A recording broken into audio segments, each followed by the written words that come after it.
नमस्कार, डेली 24 भारत देख रहे हैं आप। मैं हूं आपके साथ अनीता शर्मा और शुरुआत करते हैं उत्तर प्रदेश की बड़ी खबरों से। और बड़ी जानकारी निकलकर सामने आ रही है कि उत्तर प्रदेश के मुख्यमंत्री योगी आदित्यनाथ मथुरा पहुंचे और क्या कुछ कह रहे हैं, चलिए आपको सीधे लेकर चलते हैं मथुरा।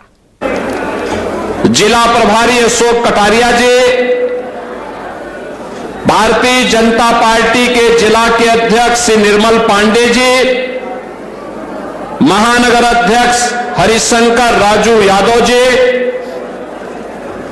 उत्तर प्रदेश सरकार में मंत्रिमंडल के मेरे वरिष्ठ सहयोगीगण चौधरी लक्ष्मी नारायण जी, प्रभारी मंत्री श्री संदीप सिंह जी,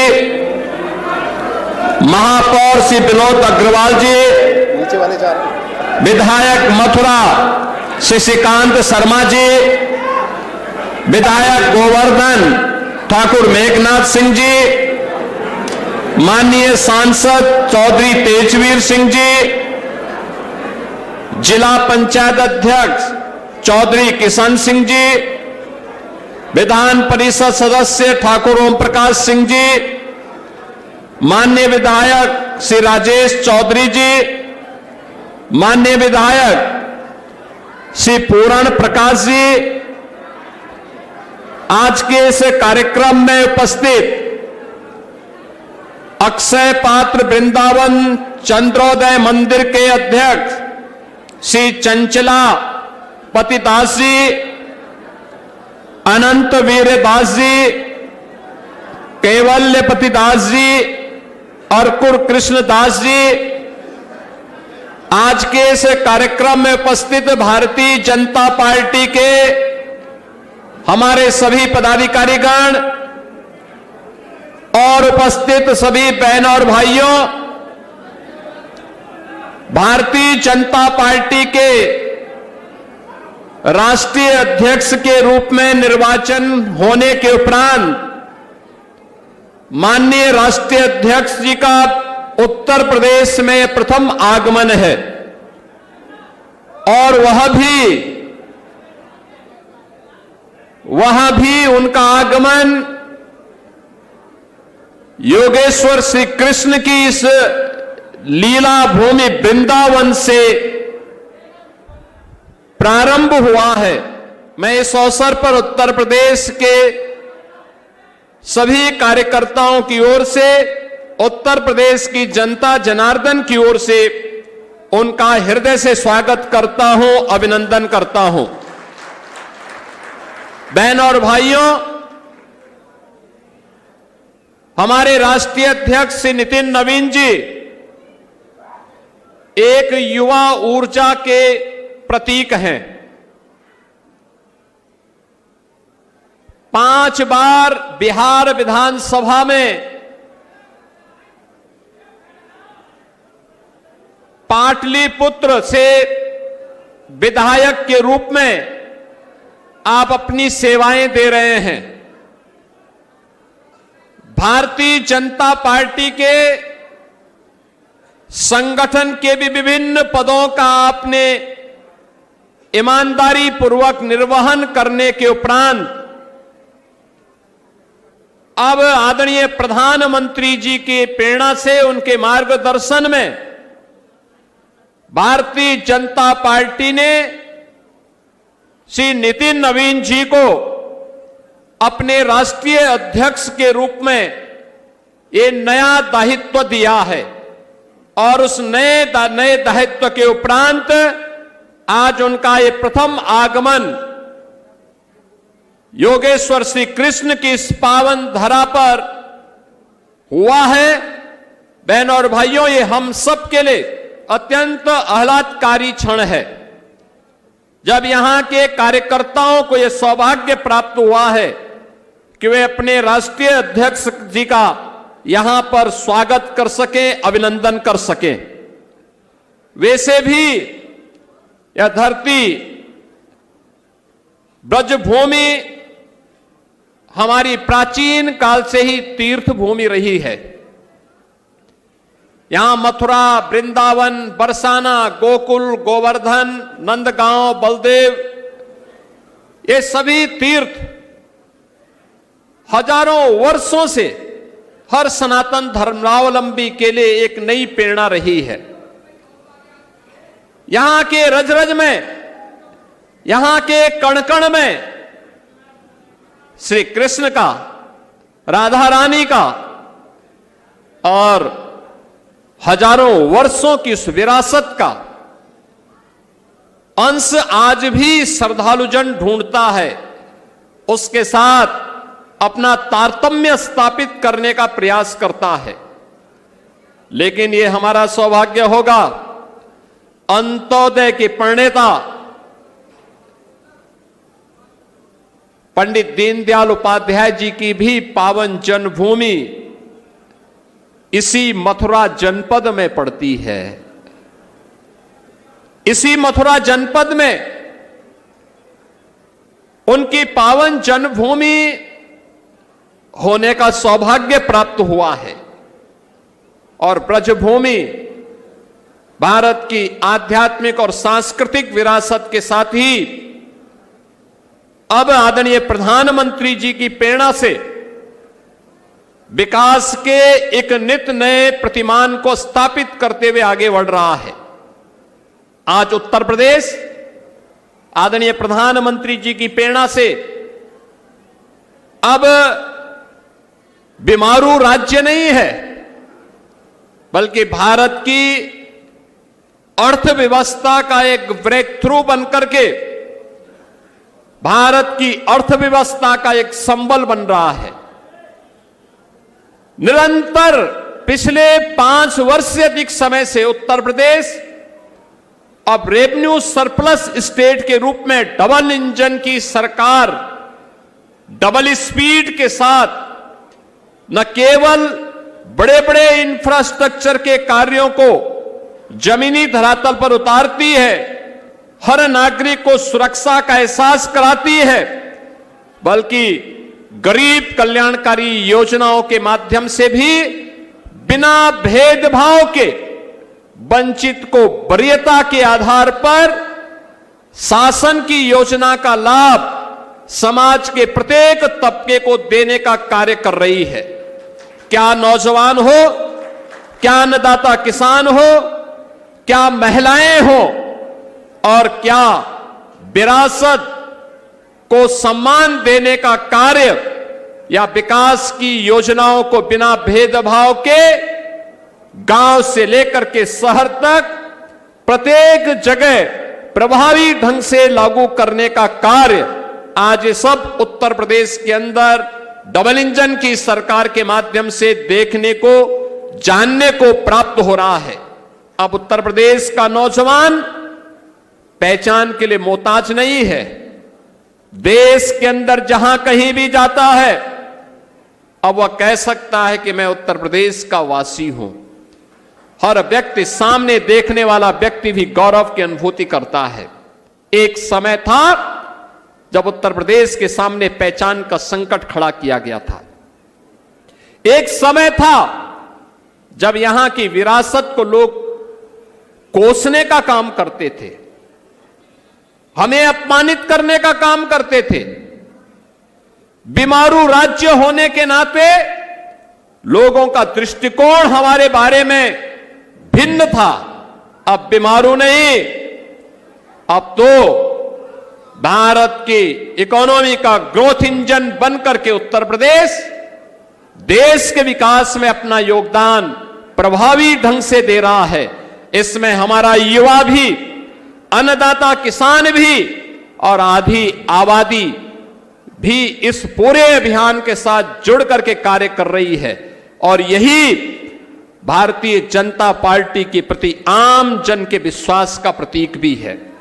आज जब हमारे नवनिर्वाचित राष्ट्रीय अध्यक्ष जी का एक पहला दौरा उत्तर प्रदेश के अंदर हुआ है, इस अवसर पर आदरणीय प्रधानमंत्री जी की प्रेरणा से, उनके मार्गदर्शन और नेतृत्व में उत्तर प्रदेश पिछले 9 वर्ष के अंदर विकास के जिन नए प्रतिमानों को स्थापित किया है, इस गति को और तेजी के साथ आगे बढ़ाने के लिए उत्तर प्रदेश का एक एक कार्यकर्ता प्राण प्रण से जुट करके न केवल वर्तमान को बल्कि भावी भविष्य के निर्माण में भी अपना योगदान इसी प्रभावी ढंग से देगा। इस विश्वास के साथ मैं एक बार फिर से अपने राष्ट्रीय अध्यक्ष जी का इस वृंदावन की पावन धरा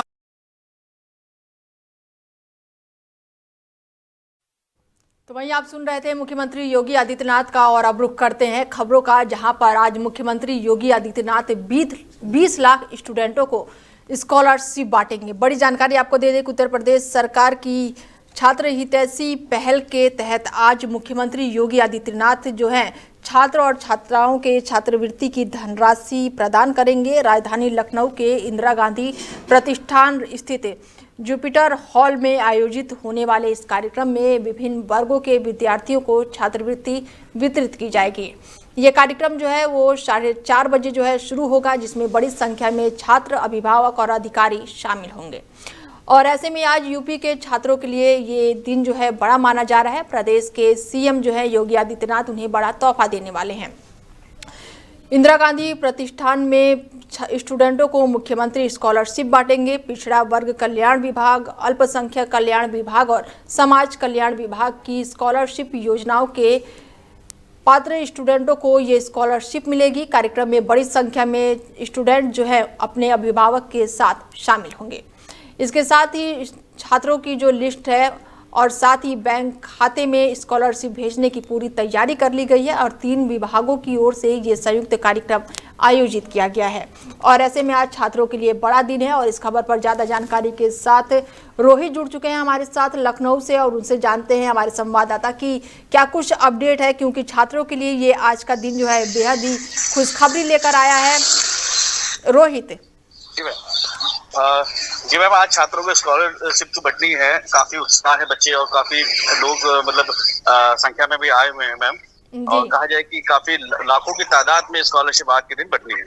बिल्कुल, कहा जा रहा है कि 20 लाख जो स्टूडेंटों के बैंक खाते में सीधे ये पैसे डाले जाएंगे। तो मुख्य अतिथि के तौर पर अगर मैं बात करूं तो कौन कौन से विभाग हैं या फिर जो दिग्गज नेता हैं इस कार्यक्रम का हिस्सा बनेंगे? देखिए, मुख्यमंत्री योगी आदित्यनाथ जी मेन इसका हिस्सा हैं और इन्हीं के माध्यम से ही जितने भी बच्चे हैं उनको स्कॉलरशिप बैंक अकाउंट के माध्यम से दी जाएगी। जिनका आधार से लिंक अकाउंट है उनको ही स्कॉलरशिप दी जाएगी। तो क्या इस कार्यक्रम को लेकर छात्र हैं या फिर छात्रों के अभिभावक जो है उनकी तरफ से कोई प्रतिक्रिया अभी तक निकलकर सामने आई है? अभी तक कोई प्रतिक्रिया नहीं निकला है। अभी तो प्रोसेस चल रहे हैं। जिस तरीके से जो वितरण होने हैं, अगर लिंक आधार कार्ड अकाउंट से लिंक है तो उन्हीं को ही अभी तक मतलब मिलने की संभावना है, और जिनके नहीं है तो उनका प्रोसेस बाद में होगा। ठीक है रोहित जी, तमाम जानकारी के लिए बहुत शुक्रिया। तो वहीं यूपी के 77वें स्थापना दिवस पर मुख्यमंत्री के साथ साथ बता दें कि अमित शाह भी पहुंचे हैं और इस दौरान उन्होंने कई बड़े बयान भी दिए हैं। बड़ी जानकारी आपको दे दें कि उत्तर प्रदेश के 77वें स्थापना दिवस के अवसर पर केंद्रीय गृह मंत्री अमित शाह लखनऊ पहुंचे और लखनऊ आगमन पर मुख्यमंत्री योगी आदित्यनाथ ने उनका भव्य स्वागत किया। और इस दौरान उप मुख्यमंत्री केशव प्रसाद मौर्य और ब्रजेश पाठक भी मौजूद रहे और उन्होंने केंद्रीय गृह मंत्री का स्वागत किया। यूपी स्थापना दिवस समारोह में शामिल होने पहुंचे अमित शाह का बीजेपी प्रदेश अध्यक्ष पंकज चौधरी ने भी अभिनंदन किया। और इसके अलावा संगठन मंत्री धर्मपाल सिंह और पूर्व प्रदेश अध्यक्ष भूपेंद्र चौधरी ने भी स्वागत किया। तो वहीं उत्तर प्रदेश के स्थापना दिवस पर सीएम योगी आदित्यनाथ ने प्रधानमंत्री नरेंद्र मोदी को चिट्ठी लिखा है। बड़ी जानकारी आपको दे दें कि यूपी स्थापना दिवस के अवसर पर प्रधानमंत्री नरेंद्र मोदी द्वारा मुख्यमंत्री योगी आदित्यनाथ को चिट्ठी लिखी गई है, जिसमें स्पष्ट कहा गया है कि उत्तर प्रदेश का नेतृत्व केंद्र सरकार के भरोसे पर पूरी तरह से खरा उतरा है। प्रधानमंत्री के पत्र पर प्रदेश के सुरक्षित और मजबूत हाथों में बताया गया है, जिसे योगी सरकार के कार्यकाल और प्रशासनिक पकड़ की खुली सराहना के रूप में देखा जा रहा है। प्रधानमंत्री के इस शब्दों को कानून व्यवस्था, सुशासन और विकास के मोर्चे पर योगी सरकार की उपलब्धियों की पुष्टि माना जा रहा है। और यूपी स्थापना दिवस पर यह आई चिट्ठी राजनीतिक और प्रशासनिक दृष्टि से काफी अहम मानी जा रही है। तो वही खबर यूपी के पीलीभीत से है, जहां पर नशा देकर चोरी की वारदात को अंजाम दिया गया है। बड़ी जानकारी आपको दे दें कि पीलीभीत जनपद में उप महानिरीक्षक पुलिस अधीक्षक के निर्देश पर अपराधियों के विरुद्ध लगातार अभियान चलाया जा रहा है और अपर पुलिस अधीक्षक पीलीभीत के पर्यवेक्षण और क्षेत्र अधिकारी पूरनपुर के नेतृत्व में पुलिस टीम ने चोरी के एक मामले का खुलासा करते हुए 2 आरोपियों को गिरफ्तार कर लिया है। पुलिस ने मुखबिर की सूचना पर संबंधित आरोपियों को गिरफ्तार किया है। आरोपियों की निशानदेही पर अकरम के घर से एक मांग का टीका, एक गले का हार और नकदी बरामद किया गया है। विवेचना के दौरान मुकदमे में धारा 117(2) के बीएनएस की बढ़ोतरी की गई है और पूछताछ में आरोपियों ने बताया कि वो आपस में प्रेम संबंध में थे और मिलकर चोरी की योजना बनाई थी। इसके साथ ही पति के घर पर रखे नकदी और जेवरात की जानकारी अकरम को दी गई थी। योजना के तहत दोनों ने 21 जनवरी को शाम को गुड्डू को नशीली गोली खिलाई। उसके सो जाने के बाद से चोरी की वारदात को अंजाम दिया। तो वहीं पुलिस अब पूरे मामले की जांच पड़ताल में जुटी हुई है। तो वहीं पीलीभीत के दौरे पर पहुंचे हैं मंत्री जी, जिसके बाद से कई तरह के बयान अब निकलकर सामने आ रहे हैं। बता दें कि पीलीभीत में एक दिवसीय दौरे पर पहुंचे मंत्री ने प्रदेश की विकास प्रगति और विभिन्न योजनाओं के लाभ के बारे में विस्तार से जानकारी दी। उन्होंने कहा कि 2017 में योगी आदित्यनाथ के मुख्यमंत्री बनने के बाद से यूपी में विकास की गति तेज हुई है। 2018 से लगातार कई योजनाओं को जनता तक पहुंचाया गया है, जिसमें व्यापारी, मजदूरों, किसान और नौजवानों के लिए रोजगार के नए अवसर पैदा हुए हैं। मंत्री ने बताया कि यूपी स्थापना दिवस के अवसर पर विभिन्न परियोजनाएं जैसे कि पालन पोषण और तमाम कल्याणकारी योजनाओं के लाभार्थियों को प्रदान किया जा रहा है। तो वहीं यूपी के अमेठी में उत्तर प्रदेश के स्थापना दिवस पर भव्य कार्यक्रम का आयोजन किया गया है, जिसके साथ ही तमाम जो नेता हैं और दिग्गज उपस्थित रहे। बड़ी जानकारी आपको दे दें कि यूपी के अमेठी में यूपी दिवस कार्यक्रम के तहत प्रभारी मंत्री सतीश चंद्र शर्मा ने जिला पंचायत रिसोर्सेज सेंटर परिषद में आयोजित 3 दिवसीय कार्यक्रम का सहभागिता की है और इस दौरान उन्होंने कई विभागों द्वारा लगाए गए स्टॉलों का अवलोकन किया और योजनाओं के लाभार्थियों से मुलाकात की। कार्यक्रम के दौरान मंत्री ने गर्भवती महिलाओं के पोषण किट वितरित की और बच्चों के अन्य प्रसव भी कराया। इसके साथ ही आयुष्मान योजना सहित अन्य 5 लाभार्थियों को प्रमाण पत्र दिया और अमेठी में यूपी दिवस कार्यक्रम जो है वो 3 दिनों तक चलेगा। तो वही खबर अंबेडकर नगर से है, जहां पर नाबालिग पर चाकू से हमला किया गया है। बड़ी जानकारी निकलकर सामने आ रही है अंबेडकर नगर से, जहां पर नाबालिग लड़की पर चाकू से हमला किए जाने का मामला जो है वो सामने आया है। हमले में ग्राम प्रधान की नाबालिग बेटी के पेट में चाकू मारा गया है, जिससे वो गंभीर रूप से घायल हो गई है। घायल लड़की को तत्काल अस्पताल में भर्ती कराया गया है, जहां उसकी हालत बेहद ही गंभीर बताई जा रही है। घटना की सूचना मिलते ही पुलिस मौके पर पहुंची और मामले की जांच में जुट गई है। प्रारंभिक जानकारी के अनुसार चाकू मारने की वजह जो है आपसी विवाद बताई जा रही है। 23/24/2026 की रात्रि करीब 1 बजे थाना अकबरपुर कोतवाली को सूचना प्राप्त हुई कि ग्राम हरिश्चंद्रपुर, थाना कोतवाली अकबरपुर अंतर्गत एक लड़की जिसकी उम्र लगभग 18 वर्ष है, पुत्री शैलेंद्र कुमार के ऊपर कुछ व्यक्तियों ने चाकू से हमला किया है। मौके पर तुरंत कोतवाली अकबरपुर की पुलिस पहुंची तो पीड़िता को मेडिकल कॉलेज सदरपुर भिजवाया गया, जहां पर उसका इलाज चल रहा है और अभी उसकी स्थिति सामान्य है। पीड़िता के पिता शैलेंद्र कुमार द्वारा लिखित तहरीर के माध्यम से बताया गया कि उसी के गांव के विपक्षी गण बुधराम पुत्र स्वर्गीय भुलई व उसके बेटों सिकंदर और फूल कुमार व एक महिला द्वारा मिलकर उनकी लड़की के ऊपर चाकू से हमला किया गया है। पिता की तहरीर पर सुसंगत धाराओं में अभियोग पंजीकृत कर लिया गया है। 2 नामजद अभियुक्तों को पुलिस हिरासत में लेकर पूछताछ की जा रही है। 23/24। तो वहीं कासगंज में बता दें कि पुलिस ने बड़ी कार्रवाई करते हुए 5 आरोपियों को गिरफ्तार कर लिया है। बड़ी जानकारी आपको बता दें कि कासगंज जनपद में चोरी की कई घटनाओं का पुलिस ने खुलासा किया है और पुलिस ने इस कार्रवाई के दौरान 5 आरोपियों को गिरफ्तार किया है, जिनके कब्जे से चोरी किए गए सोने चांदी के आभूषण, हजारों रुपए की नकदी और एक तमंचा और कारतूस बरामद किए गए हैं। पुलिस अधीक्षक ने इस सफलता पर पुलिस टीम को 25,000 रुपए का इनाम प्रदान किया है। पुलिस टीम ने थाना साहवर, कोतवाली, कासगंज सहित कई जगहों पर ये चोरी की घटनाओं का खुलासा किया है और इसमें से थाना साहवर क्षेत्र में पुलिस ने बड़ी कार्रवाई करते हुए 5 आरोपियों को गिरफ्तार किया है और उनके पास से सोने चांदी के जेवरात और नकदी भी बरामद की है। कि जनपद में पिछले कई दिनों से नकबजनी की कुछ घटनाएं हुई थी विभिन्न थाना क्षेत्रों में।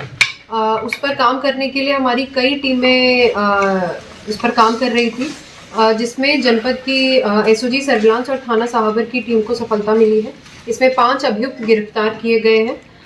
इसमें 18 जनवरी को एक घटना साहबर में हुई थी, जिसके सीसीटीवी फुटेज को जब आगे ट्रेस किया गया तो इन लोगों की पहचान हुई और इन लोगों को गिरफ्तार किया गया है। सभी 5 लोग थाना नन्नाखेड़ा गांव नन्नाखेड़ा, थाना उझानी, जनपद बदायूं के रहने वाले हैं। इसमें 2 व्यक्ति सगे भाई हैं, बदल शेर और दल शेर। इसके अलावा 3 और व्यक्ति हैं, धर्मपाल, मोरध्वज और सचिन। जनपद में कुल 11 घटनाएं इन लोगों ने अभी तक एक्सेप्ट की हैं और जिनका सामान भी इनके पास से बरामद हुआ है। कई सारी पुरानी सीसीटीवी फुटेजेस में भी ये लोग देखे जा चुके हैं। जनपद के 5 थाना क्षेत्र की कुल 11 घटनाएं इन लोगों ने कारित की हैं, जिसमें कि थाना कोतवाली कासगंज, थाना सुन्नगढ़ी, थाना ढोलना, थाना साहबर और थाना सोरो की भी एक घटना है। जो इनसे पूछताछ में सामने आया है कि आसपास के कई जनपदों में ये लोग इस तरह की घटना करते थे, जिनमें स्थानीय टीम से संपर्क कर उनसे भी इसके बारे में पता किया जा रहा है और अन्य घटनाएं भी इन पर जरूर खुलेंगी। तो वहीं अंबेडकर नगर में वर्दी को शर्मसार कर देने वाली घटना सामने आई है, जहां पर ठगी का मामला सामने आया है। बड़ी जानकारी आपको बता दें कि अंबेडकर नगर में वर्दी को शर्मसार करने वाला गंभीर मामला सामने आया है। डायल 112 पर तैनात 2 पुलिसकर्मियों की 2 लाख रुपए की ठगी में सम्मिलित उजागर होने पर पुलिस महकमे में हड़कंप मच गया है। मामला अपर पुलिस अधीक्षक के सर्कल से जुड़ा है, जो कि अपनी सख्ती और तत्काल कार्रवाई के लिए जाने जाते हैं। मिली जानकारी के अनुसार गोरखपुर निवासी पीड़ित को सस्ते सोने का लालच देकर ठगों ने 2 लाख रुपए की ठगी की है। सौदा तय होने के बाद से जब पीड़ित को बैग सौंपा गया तो उसमें सोने के बजाय नकली नोट निकले।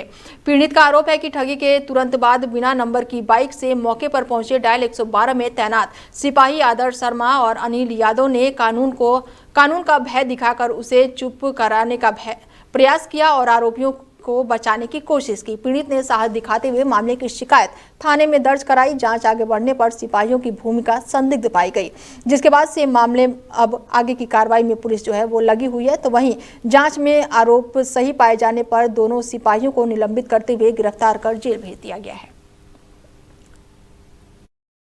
शिवम मिश्रा द्वारा अपने साथ हुई धोखाधड़ी व डरा धमकाकर पैसा ले लेने के संबंध में दिनांक 23/1/2026 को थाना राजे सुल्तानपुर पर मुकदमा अपराध संख्या 12/2026 धारा 318(4), 308(5), 351(3) व 317(2) BNS बनाम प्रमोद सिंह व वीरेंद्र वर्मा तथा अज्ञात के विरुद्ध पंजीकृत किया गया।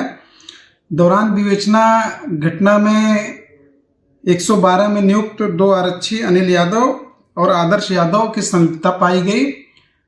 इसके बाद अनिल यादव, आदर्श यादव व प्रमोद सिंह को गिरफ्तार किया गया है।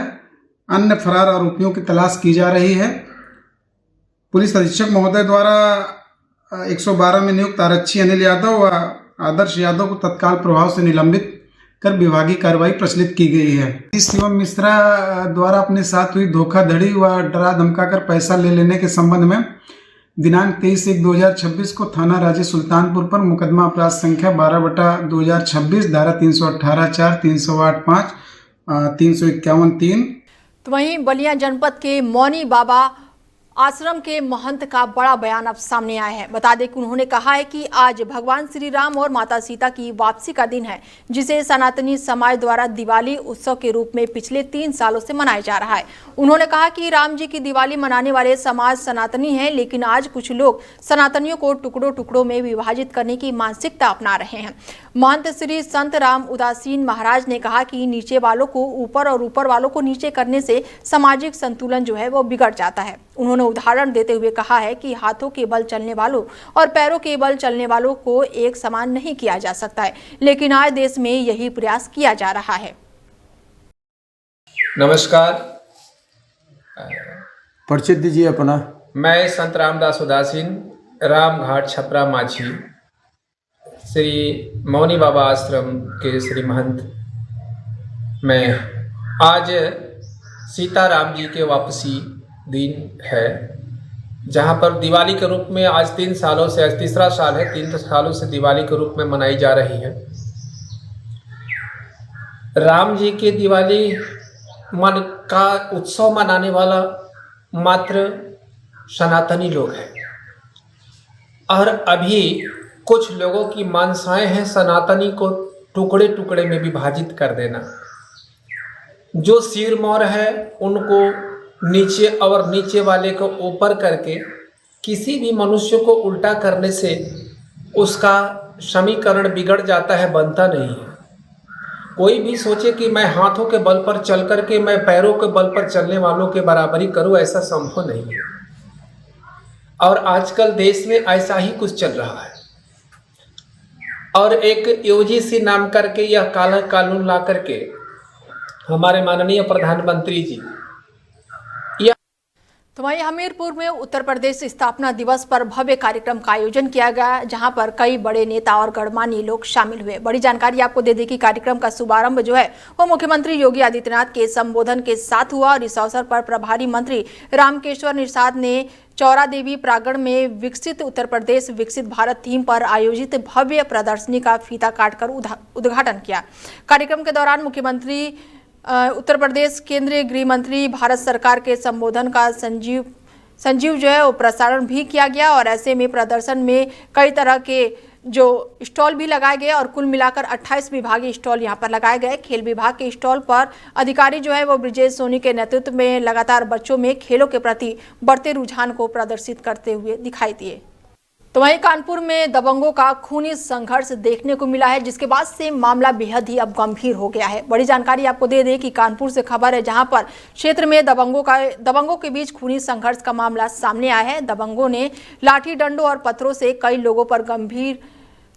लोगों पर बेरहमी से हमला कर दिया, जिसमें आधा दर्जन से अधिक लोग घायल हो गए। घटना का वीडियो जो है सोशल मीडिया पर तेजी से वायरल हो रहा है, जिसे बीते दिनों का बताया जा रहा है और वायरल वीडियो सामने आने के बाद से पुलिस हरकत में आई है और मामले की जांच में जुट गई है। पुलिस ने आरोपियों की पहचान कर उनके खिलाफ संबंधित धाराओं में मुकदमा दर्ज कर लिया है। पुलिस का कहना है कि घायलों का इलाज जारी है और आरोपियों की गिरफ्तारी के लिए लगातार दबिश दी जा रही है। फिलहाल बुलेटिन में मेरे साथ इतना ही। बने रहिए आप हमारे साथ और देखते रहिए डेली 24 भारत। नमस्कार।